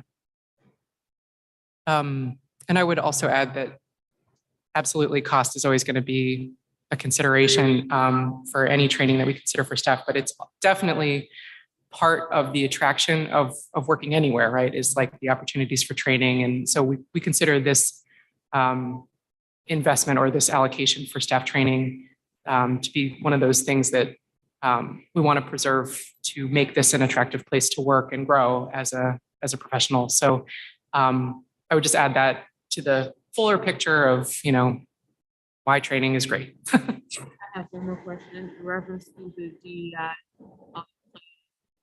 Is any of that coming out of the training budget or any future plans in reference to increasing DEI? Are there any plans for any type of training in reference to that? Staff, future staff? We would be looking at, yeah, absolutely. I mean, that's the training budget is where any funds associated with supporting DEI training or any other kind of training for staff would come from.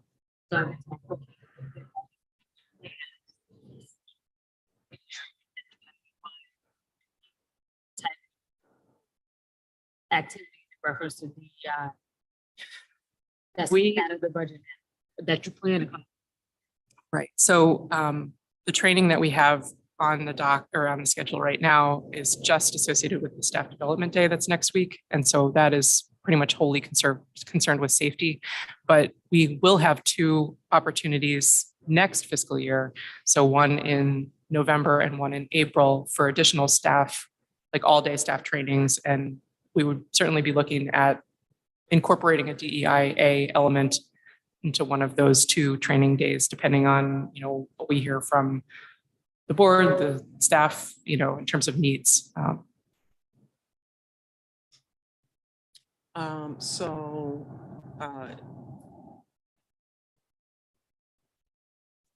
It looks so I'm wondering if the motion would be.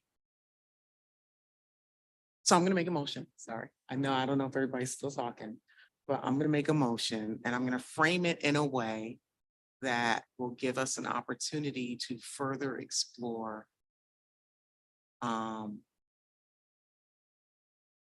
uh, 2022 training costs, like the types of training, and what's projected for 2023.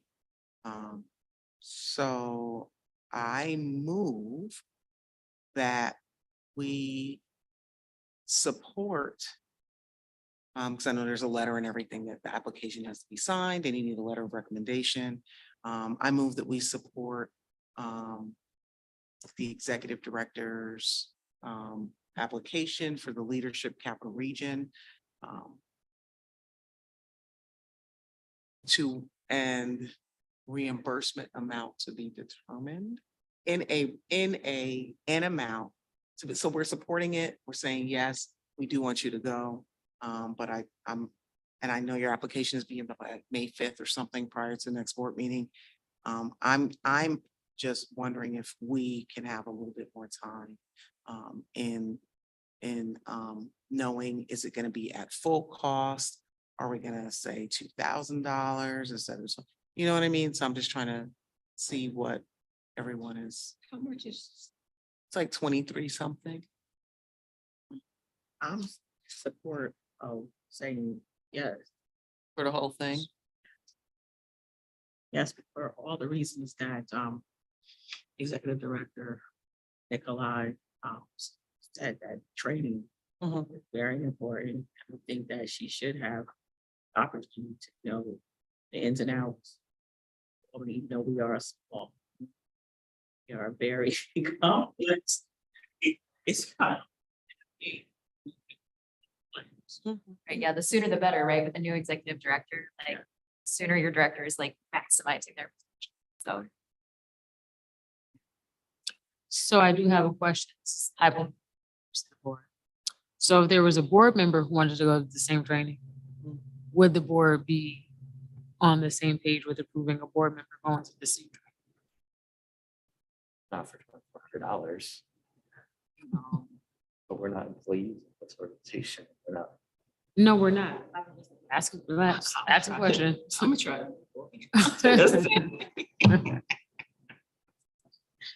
Well, read it because as a side note, I feel like it said one of the questions were, are you a candidate for public office? I don't know if it just means, are you a candidate? It was just, Like, she just right. But I'm wondering if, I don't know if being an elected official would prohibit us from participating in that training. so let's say not this training, let's say training like this. So I said that because I was thinking the same thing she was thinking was her job. That's why I said that. I get, so what do we want You're to? special. You're special.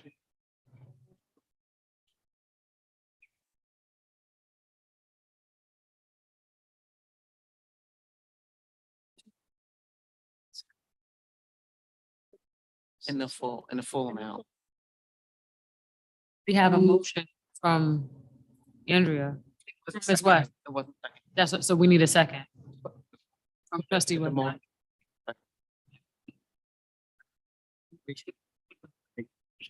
I made a motion.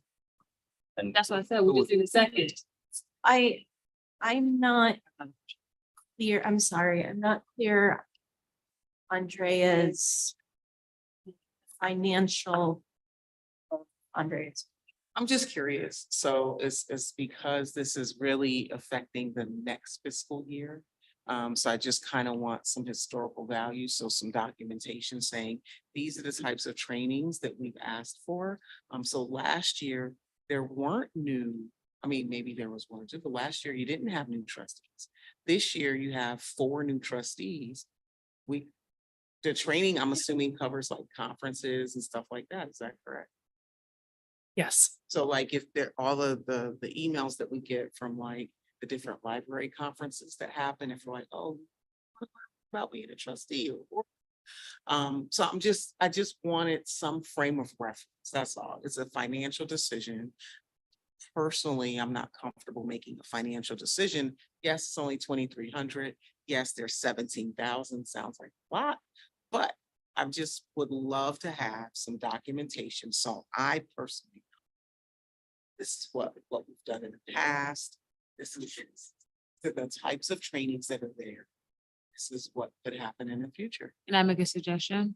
So with that being said, right, just wanting more information just on the financials of it, is it possible to make us just a special meeting just to yay or nay because we would need to do this before the next board meeting because May 5th is the deadline. So we would need to do this before the deadline of May 5th.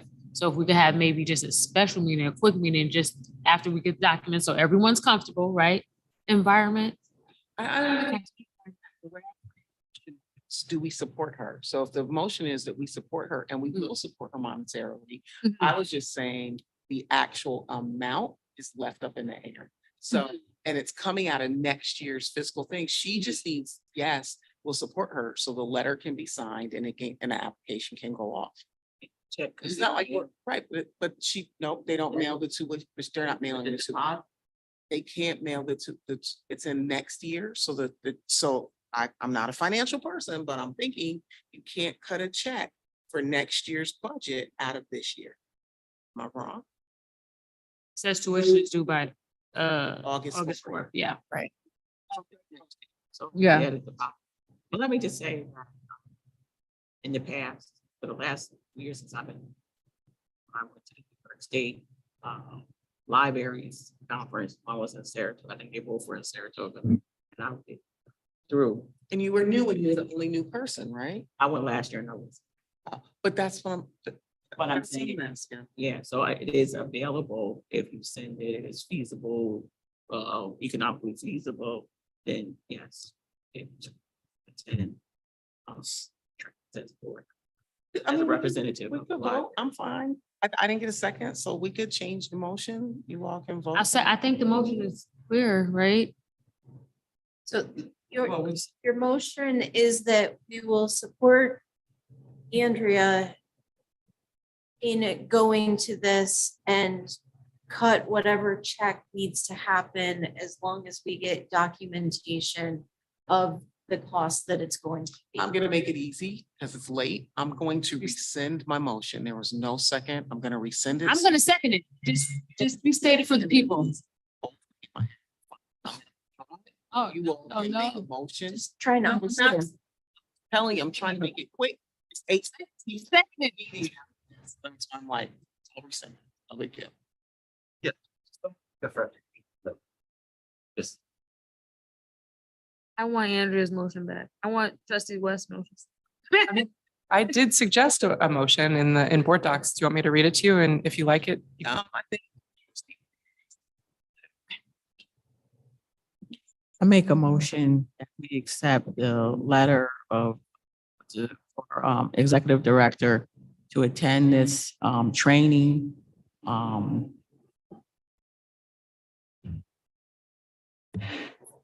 Financially responsible for the fee.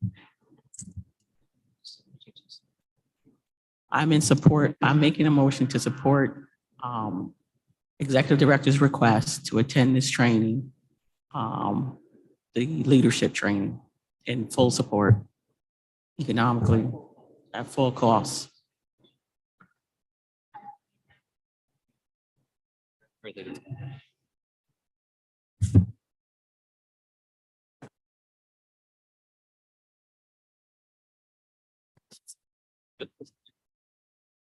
All in favor? All in. Trustee Robinson. How do you vote? Aye.